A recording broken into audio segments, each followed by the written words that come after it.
Bueno, vamos ahora con la unidad 5, clase 1, la segunda parte. Estábamos hablando del núcleo celular y vamos a seguir hablando del núcleo celular, pero ahora enfocándonos en cuál es la separación entre el núcleo y el compartimiento citosólico, que es algo que hasta ahora no hemos tocado. Entre el núcleo y el compartimiento citosólico hay una separación formada por membranas, pero es más complejo y bastante diferente que si dijéramos que entre el núcleo y el citosol hay una membrana.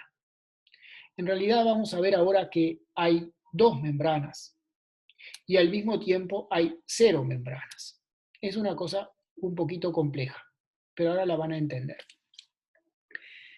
A ver, esta es una imagen, una representación del compartimiento nuclear, como si sacáramos toda la cromatina, sacáramos todo el contenido, si lo viéramos en 3 dimensiones desde afuera, y a su vez, si también le hiciéramos un corte transversal, ¿verdad? En esta parte. Entonces, lo principal acá a ver es que al núcleo lo rodean dos membranas paralelas, lo que se dice la membrana nuclear externa, acá, y la membrana nuclear interna, acá. Y entre membrana y membrana, esto que está en blanco, ¿verdad? Entre membrana y membrana hay un espacio acuoso, hay un compartimiento también lleno de agua.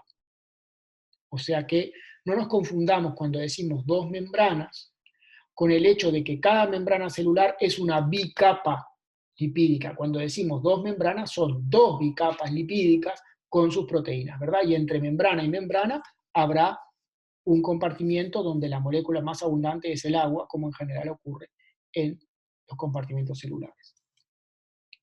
Entonces, membrana nuclear externa y membrana nuclear interna. Ahora, hay un detalle nada menor, que es que en algunos puntos la membrana nuclear externa se junta, se une, se vuelve la membrana nuclear interna, se junta con o se continúa con la membrana nuclear interna, ¿ven? Externa, interna. Y acá también, externa, interna. Y eso genera un pequeño espacio, acá lo señalo con el cursor, en el cual no hay ninguna membrana, en el cual las moléculas hidrofílicas, polares, y la propia molécula de agua, por supuesto, pueden pasar entre citosol y núcleo. Esos son los que se llaman los poros nucleares. Y acá están vistos, a ver si recupero el cursor, acá están vistos como si lo viéramos desde adentro, un poro nuclear, otro poro nuclear, otro poro nuclear, y acá como si lo viéramos desde afuera, poro nuclear, poro nuclear, poro nuclear, poro nuclear. Entonces, el hecho de que la membrana externa y la membrana interna se junten, ¿verdad? En algunos puntos deja espacios sin ninguna membrana, que son los poros nucleares. Por eso les digo que entre el interior del núcleo y el compartimiento citosólico hay una separación dada por dos membranas, pero también se puede considerar que no hay ninguna separación de membrana, porque a nivel de los poros nucleares, acá, hay cero membrana y hay pasaje de agua y solutos hidrofílicos entre un compartimiento y otro. Les comento una cosa que no sería indispensable comentar de esta imagen, pero que se las comento para que no los entrevere, que refiere a estas salientes, digamos, de membrana de acá, ¿verdad? Y esto de acá. ¿tá? Esto muestra una cosa de la que vamos a hablar más adelante, que ahora en realidad todavía no importa, que es que las membranas nucleares también se continúan con este organelo que es el retículo endoplasmático, aquí abreviado como ER, por la abreviatura en inglés. Pero eso no importa ahora, pero se los menciono porque esto a uno le genera curiosidad o lo confunde. El mensaje importante acá es que la separación entre compartimento citosólico, ¿verdad?, por afuera acá, y compartimento nuclear por adentro acá, es una doble membrana. no es una membrana, sino dos membranas paralelas. Y esas dos membranas se juntan en algunos puntos, dejando espacios libres sin ninguna membrana, que se denominan los poros nucleares. De tal manera que a nivel de los poros nucleares, ¿verdad?, el medio acuoso, la solución acuosa del interior del núcleo, se continúa con la del compartimiento citosólico. Una molécula hidrofílica puede, en principio, ir del interior del núcleo al citosol o viceversa, sin atravesar ninguna membrana, porque pasa por los poros nucleares. Los poros nucleares son más complejos que simplemente un lugar donde no hay membrana. No hay membrana, sí, pero lo que hay es un ensamblaje de proteínas muy grande, un ensamblaje supra-macromolecular de proteínas, que se denomina complejo de poro nuclear, que es lo que les estamos mostrando acá. ¿Verdad? Vamos a ver esta imagen que también es muy útil. Tenemos la membrana nuclear externa, que acá se continúa con la interna. Esto es lo que se llama el espacio intermembrana, lo que les decía hace un momento, un compartimiento acuoso entre membrana nuclear externa e interna. Acá de vuelta tenemos membrana nuclear externa, da la vuelta, membrana nuclear interna. Y todo esto en naranja y en amarillo es el complejo de poro, formado por diferentes subunidades proteicas. Fíjense ustedes que en términos de lo que llamamos proteínas transmembranas, si se acuerdan lo que dijimos, proteínas transmembranas, las que atraviesan el interior hidrofóbico de las membranas de parte a parte, en términos de proteínas transmembranas, la única de todas estas que es transmembrana es la que está en naranja, oscuro, o sea esta, ¿ven? Que atraviesa la membrana en el lugar donde se dobla y se juntan la membrana interna y la externa, acá, y acá lo tienen de vuelta. En cambio, por ejemplo, estas amarillas, o estas otras amarillas de acá, o estas otras naranjas más claras, no son transmembranas, porque no atraviesan ninguna membrana, más allá de que puedan estar paralelas al eje del poro nuclear. Pero esa es otra historia. Esta estructura tan particular, donde hay unos filamentos que salen hacia el espacio citosólico, fibrillas citosólicas, donde hay una especie de lo que se llama jaula nuclear que sale hacia el espacio nuclear, donde hay otras proteínas con bucles desordenados que en parte tapan, se puede decir, no es estrictamente tapan, pero dificultan el pasaje entre citosol y núcleo. Todo esto que está representado acá existe, es real, es físicamente así. Al microscopio electrónico de transmisión, bueno, no se ve un nivel fantástico de detalle, pero se ve, digamos, acá está la membrana nuclear externa, la interna, otra vez la externa, otra vez la interna, y esta especie de H con este agregado acá, que aparece acá como densidad electrónica, eso es el complejo de poro, ¿verdad? Las fibrillas acá no se ven, pero la jaula nuclear sí se distingue en este caso y en este caso.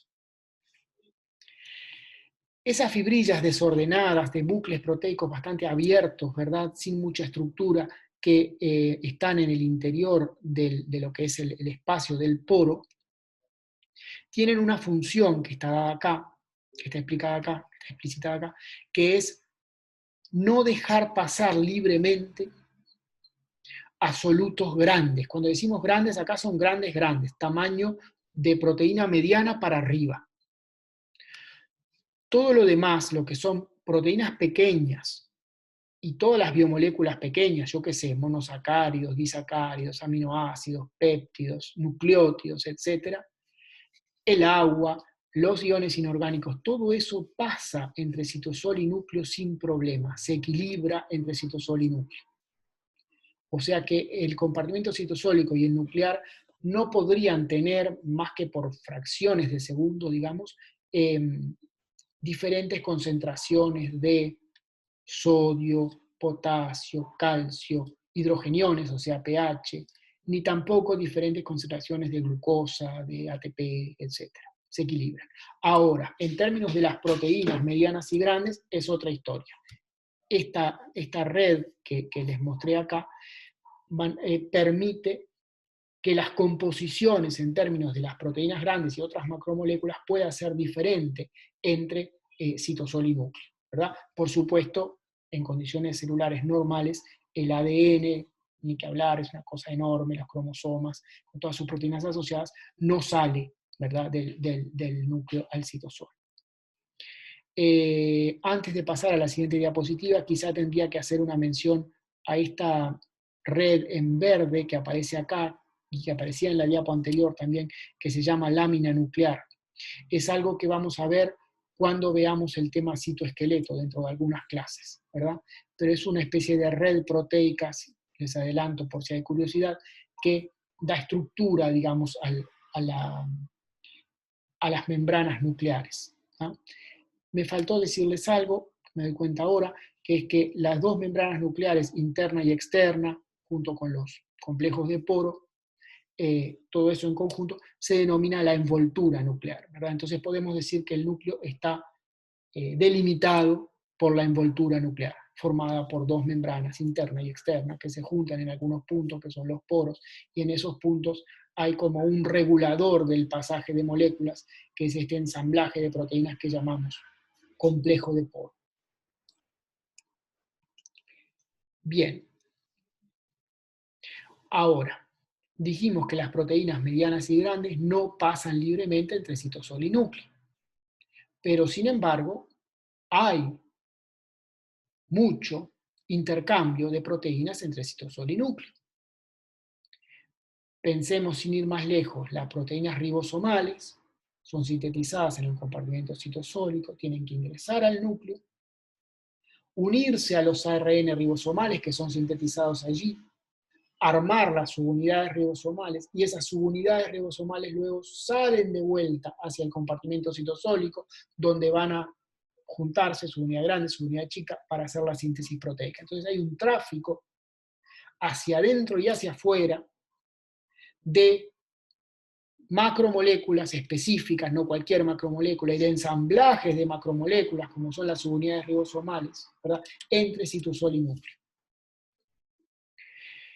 Entonces, el complejo de poro, además de dejar pasar las moléculas pequeñas y de restringir el pasaje de las moléculas grandes, en general, además de hacer eso, regula el pasaje de moléculas grandes o ensamblajes de moléculas grandes específicas.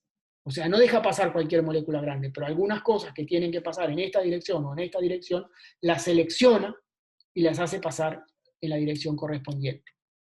Eso es recontra complejo, pero vamos a decir algunas cosas que además nos introducen a una temática que va a ser recurrente a lo largo de esta unidad. Y esa temática es lo que se dice la clasificación y transporte de proteínas en la célula eucariota. Clasificación, es decir, que cada proteína vaya al compartimiento donde tiene que cumplir su función. Y transporte, bueno, que efectivamente, además, no me expresé muy claramente, pero además de ser clasificada, sea físicamente transportada de un lado a otro. Entonces, vamos a enfocarnos acá no en la salida de moléculas del núcleo, sino en la entrada solamente. Y en particular lo que es más importante por lejos, que es la entrada de lo que se llama proteínas nucleares, proteínas que tienen que cumplir su función en el núcleo, ¿tá? Ya hablamos de las proteínas ribosomales, que de alguna manera son proteínas nucleares, porque tienen que unirse a los ARN ribosomales, aunque después vuelvan a salir. Pero vamos a ir ahora a casos más claros de proteínas nucleares, que son, por ejemplo, las histonas, que sirven para empaquetar el ADN, la ADN polimerasa, que sirve para duplicar el ADN, la ARN polimerasa, que sirve para sintetizar el ARN, todos los factores de transcripción, ¿verdad?, que sirven para regular la transcripción, todo eso evidentemente son proteínas nucleares. Son sintetizadas en el compartimento citosólico, pero son luego activamente transportadas por el complejo de poro hacia el interior del núcleo. Mientras que otras proteínas que cumplen su función en el citosol, en la mitocondria, en el aparato de Golgi, etc., no son traídas para dentro del núcleo. Entonces, las proteínas nucleares son reconocidas como tales, como proteínas nucleares, porque tienen lo que se llama una señal de localización nuclear. Tienen una determinada secuencia característica que las marca como proteínas nucleares y que hace que sean reconocidas por otras proteínas, que acá aparecen en azul, que se llaman receptores para el transporte nuclear, que a su vez se unen a proteínas del complejo de poro y luego, con gasto de ATP, todo ese sistema hace que las proteínas que tienen esta señal, las proteínas nucleares, sean activamente entonces importadas al núcleo. ¿tá? Dije gasto de ATP, para decir algo entendible y genérico, gasto de energía en la célula. Si bien el nucleótido cuya hidrólisis en forma directa impulsa este proceso no es ATP, sino que es guanosina trifosfato GTP. Lo que pasa es que esto energéticamente termina siendo equivalente, o sea, el GTP se hidroliza a GDP y después con gasto de ATP, ahora sí, ese GDP difosfato es luego fosforilado para formar de vuelta GTP, o sea, hay un intercambio ahí de energía entre los nucleótidos. Pero el nucleótido que directamente actúa acá es la guanosina trifosfato. Entonces, antes de salir de esta diapo, las proteínas nucleares, las proteínas que tienen que entrar al núcleo, tienen una determinada secuencia que se llama señal de localización nuclear, y eso hace que sean reconocidas por toda una maquinaria que involucra al complejo de poro y hace que sean transportadas de forma activa, o sea, con gasto energético, hacia el interior del núcleo, mientras que otras proteínas, muchas que andan en la vuelta, que no tienen esta señal de localización nuclear, no son transportadas al interior del núcleo. Entonces, recapitulando, el complejo de poro deja pasar libremente a biomoléculas pequeñas y para biomoléculas grandes hace un transporte selectivo de algunas de ellas hacia adentro del núcleo, que es lo que vimos acá, y también de otras hacia afuera del núcleo. Este tema de, ya les dije, este asunto de las señales de localización nuclear es un primer ejemplo de algo más general que es la clasificación y transporte de proteínas en la célula, ¿tá? Que es una cosa sobre la que vamos a volver varias veces a lo largo de esta unidad. Hay diferentes secuencias, o a veces no son secuencias, son, ¿cómo les voy a decir?, características que en las proteínas cuando estas tienen su conformación nativa, pero que no están cuando la proteína se desnaturaliza, porque están formadas por aminoácidos que no están seguidos, ¿verdad?, en la estructura primaria, ¿verdad?, como acá. Hay diferentes, entonces, secuencias u otras características de las proteínas que las marcan como proteínas nucleares o como proteínas mitocondriales de la mitocondria, o como proteínas que tienen que entrar al retículo endoplasmático u otros compartimentos de la célula. Entonces, en general, todas las proteínas celulares son sintetizadas en el compartimento citosólico, acá en gris, pero algunas se van a quedar en el compartimento citosólico y otras tienen señales, digamos, que las marcan como proteínas nucleares y entonces van a ingresar al núcleo. Otras tienen señales que las marcan como proteínas mitocondriales y van a ingresar a la mitocondria. Otras como proteínas que tienen que ingresar al retículo endoplasmático. Bueno, y hay otras más, o sea, otras que van a peroxisomas, que es un organelo que no vemos en este curso. En las plantas, otras van a los cloroplastos y así. Entonces, vamos a hacer ahora un par de ejercicios. El primero dice, ¿cuál de las siguientes proteínas espera usted que no tenga una señal de importación al núcleo? La ADN polimerasa, la ARN polimerasa, una enzima glucolítica o una histona. Claramente la respuesta correcta es la exoquinasa, una enzima glucolítica. La glucólisis ocurre en el citosol. Las otras tres son proteínas que cumplen su función en el núcleo, por lo tanto tendrán señal de importación al núcleo o señal de importación nuclear. La siguiente pregunta dice, en los animales, en las células animales, la concentración del ion potasio en el compartimento citosólico y en el medio extracelular es diferente, es de 139 milimolar en el compartimento citosólico y solo 4 milimolar en el medio extracelular, o sea, son bien diferentes. ¿Cuál razona usted que será la concentración nuclear de ion potasio? Y da una serie de opciones.